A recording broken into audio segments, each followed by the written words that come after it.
भाई आगे ना आइए।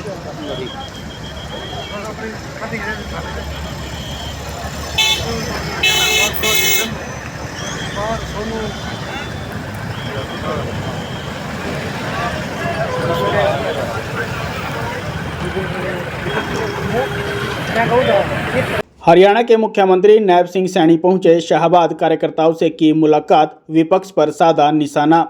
हरियाणा के मुख्यमंत्री नैब सिंह सैनी आज शाहबाद पहुंचे। मुख्यमंत्री नैब सिंह सैनी ने कार्यकर्ताओं से मुलाकात की और वहीं विपक्ष पर निशाना साधा।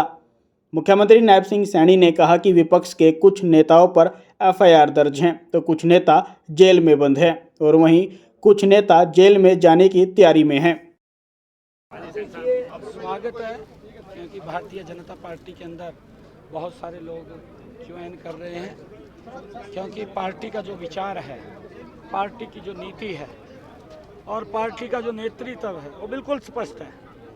पार्टी की नीति भी ठीक है, पार्टी का नियत भी ठीक है, पार्टी का नेतृत्व भी ठीक है। अगर दूसरी तरफ हम देखें, कांग्रेस की घमंडिया गठबंधन की तरफ देखें, उनकी नीयत भी ठीक नहीं है, उनकी नीति भी ठीक नहीं है, उनका नेतृत्व भी ठीक नहीं है, क्योंकि उनकी नीति वो देश के पीछे धकेलने वाली है। नरेंद्र मोदी जी की नीति देश को आगे बढ़ाने वाली है। देश की हमारी प्रधानमंत्री जी की नीयत साफ है, वो देश को प्रथम मानते हैं। वो देश को प्रथम मानते हैं। कांग्रेस के लोग अपने आप को प्रथम मानते हैं, वो देश को नहीं मानते, वो अपने आप को मानते हैं। हमारा नेतृत्व स्पष्ट है, नरेंद्र मोदी है और उनके पास नेतृत्व कहीं दिखाई नहीं देता। कौन उनका नेतृत्व होगा? और आज देश समझ चुका है, ये लोग, ये घमंडिया गठबंधन के जो लोग हैं, ये भ्रष्टाचारियों का एक टोला है।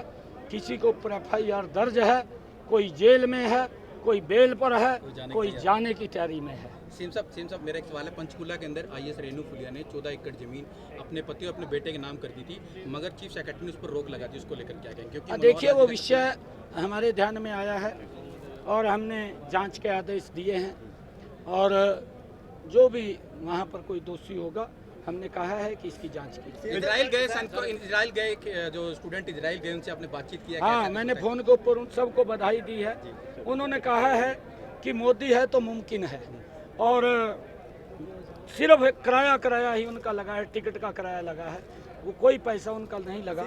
और इस प्रकार का पहली बार सरकार ने इनिशिएटिव लेकर के, हमारे पूर्व मुख्यमंत्री आदरणीय मनोहर लाल जी ने ये योजना बनाई है। आज दुनिया के अंदर कहीं पर भी भारतीय है, वो गर्व से बोलता है कि नरेंद्र मोदी है तो किसी प्रकार की दिक्कत नहीं है।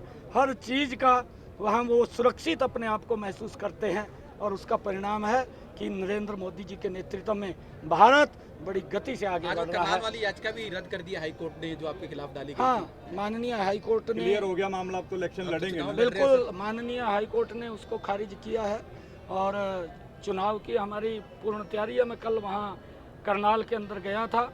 मैं 4 हमारे मंडल हैं, चारों मंडलों के कार्यकर्ताओं को बीच में मैं गया था, उनका आशीर्वाद लिया, लोगों से मिला हूँ करनाल के, उनका आशीर्वाद लिया है और बड़े मैंडेट के साथ करनाल के लोगों ने कहा कि 2 कहा हम कमल खिलाएंगे।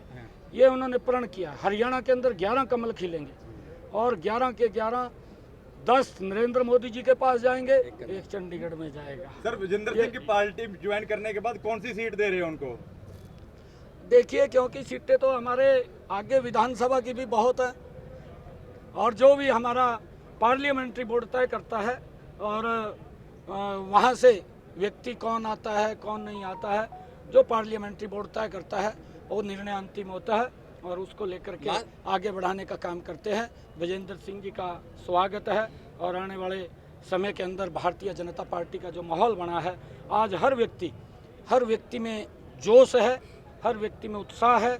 नरेंद्र मोदी जी की नीतियों के कारण, डबल इंजन सरकार की नीतियों के कारण कि पहली बार ये लाभ ये लोगों तक पहुंचा है और उसका परिणाम है कि जब 4 तारीख को रिजल्ट आएंगे, जो 400 पार देश बोल रहा है 10 की 10 लोकसभा की सीटें लास्ट सवाल उसमें सीएम साहब ये कि ऐसी चर्चा है, विपक्ष कह रहा है कि 4 लोकसभा के जो आपके कैंडिडेट हैं हरियाणा के वो बदले जा सकते हैं।